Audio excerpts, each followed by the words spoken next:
Les commerçantes des marchés d'arrondissement et même celles du grand marché de la Pairie, confrontées à un véritable calvaire en cette période de confinement du Grand Libreville. Elles marchent sur des kilomètres pour s'approvisionner en denrées alimentaires. Il faudrait, selon elles, être en possession d'une autorisation de circuler. Le constat de Betty Nzembe et Gérard Magnagna. C'est avec peine que Jocelyne arrive au marché de la Pairie après avoir parcouru plusieurs kilomètres depuis son domicile au quartier dit derrière la prison. Une situation qui résulterait d'une difficulté d'avoir un transport en commun.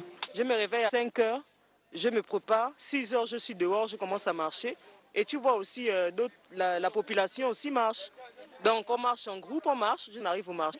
Après tu installes, tu attends les clients qui ne viennent. Donc moi j'ai des clients qui viennent un peu de partout, Nzayon, Ngonje, Okala, Ovendo et tout ça. Sans voiture, ils ne peuvent pas venir me faire la recette.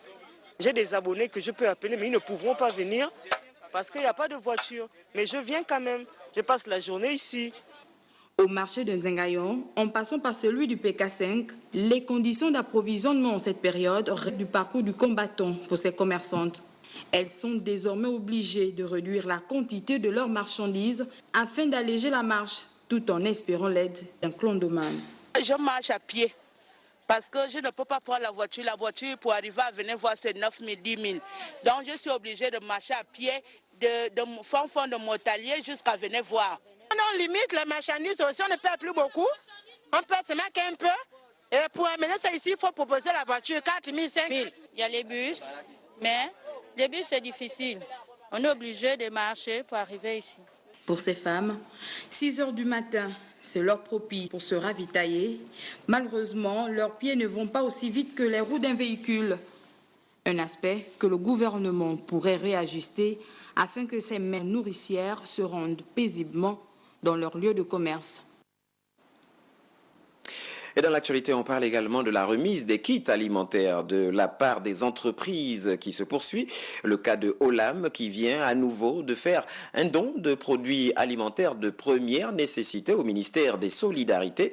Ces kits seront acheminés sur le terrain et chaque famille recevra sa part conformément aux directives ou à des directives précises. Société citoyenne Olam contribue donc à sa manière au soutien des mesures du chef de l'État en faveur des populations en cette période de confinement. Je vous propose à présent un extrait de l'intervention du ministre des Solidarités, Priska Koolinde, en recevant le didon. Le groupe Olam est venu présenter à Madame le ministre tout ce qui est prévu pour ces familles-là et solliciter également l'appui des équipes du ministère des Solidarités nationales dans le cadre de la distribution. Nous marquons naturellement notre accord pour appuyer le groupe Olam en ce qui concerne donc la distribution pour ces personnes-là qui sont dans les environs de Coq et de Barracuda.